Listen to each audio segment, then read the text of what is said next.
He didn't play as much trumpet, I believe, technically, as many of the present-day boys, but he had that plaintive tone, and he could find the right notes, and I think Whiteman explained Bix better than anyone else ever could have. He said Bix could play more in 4 notes than most people could in an entire chorus, and I think that about tells you the story.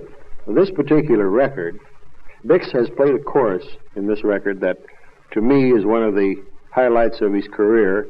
It just appeals to me. Maybe that's a personal opinion. I'd like your opinion later after you hear it. And he found notes and played things in this record that I believe belong in the immortals. Mm-hmm. Well, now, at this particular time this was made, you boys were with Paul Whiteman, is that right? That's right. Mm-hmm. And you just did this on the side for your own amusement, is that right? Oh, we'd get a bunch of fellows together and pick out a tune we wanted to record and run down to the studio between dates with Whiteman and use, in fact, all the boys in the Whiteman band were members of this band. That's where we got our men, and that's the way we made our records. Now, there was another young fellow that was in on this session. Folks may have heard of him one time or another. I think his name was Crosby, is that right? Yeah, he's doing pretty well. His name is Bing. Yes, yes. Bing and I were roommates early in his career, and I used to get Bing to come down to the record date and put in his 2 bits on the vocal end of these things, for which he got the same price as the rest of the boys, and I'm afraid to mention it here. Well, on this particular platter, it featured Bix on the trumpet, as we mentioned earlier, and in addition to that, it's one of those things where the boys let their hair down and they say, they sing, and they play as they feel. And that, of course, featured Bix on the trumpet, Frankie Trombauer not only on the saxophone, but in a vocal joining up with Bing Crosby, in which they carried along very nicely to Mississippi Mud.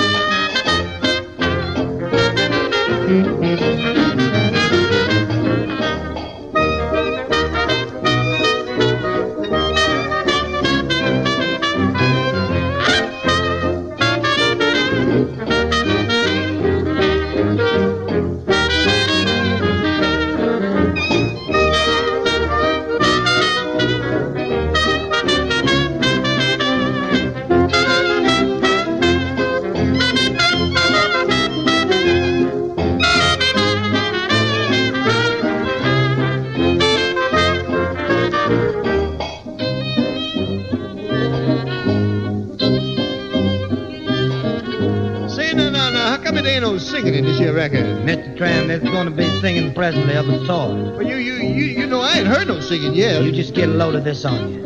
Lord, dee-dee-da-da-da-da. Oh, is that it? Well, that's part of it. That's the prelude. Now we sing. When the sun goes down, tide goes out, the darkies gather round and they all begin to shout.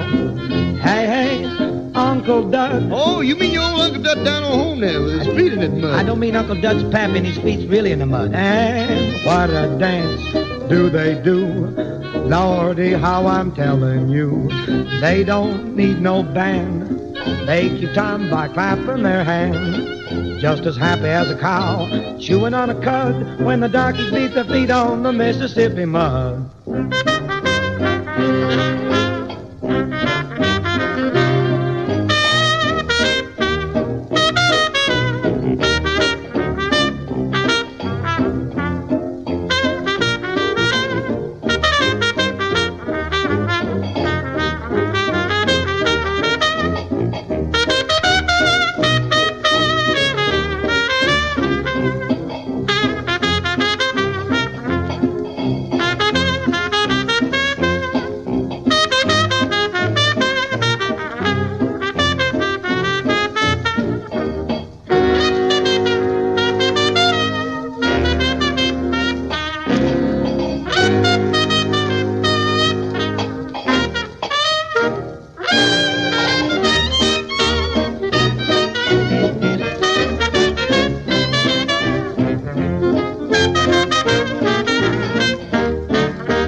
Why, they don't need no band.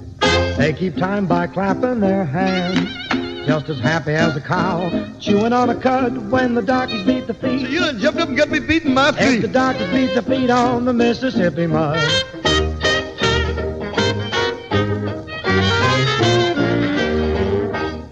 And I think we must point out again, that's a record that's 25 years old, a quarter of a century. And you know, of course, folks, that what the quality of recordings were in those days, and I think that's an exceptionally fine example to have endured the age as it has. We featured Frankie Trombauer, our guest for this broadcast, and the one and only Bing Crosby and the one and only Bix Beiderbecke, who played that last trumpet solo. I thought it was terrific, Frank, and I know you must really hold that particular platter close to your heart. Well, I do really, because I think it's one of the outstanding things that Bix ever did, and I was just in hopes that you'd like it. You bet. I don't know who wouldn't like that.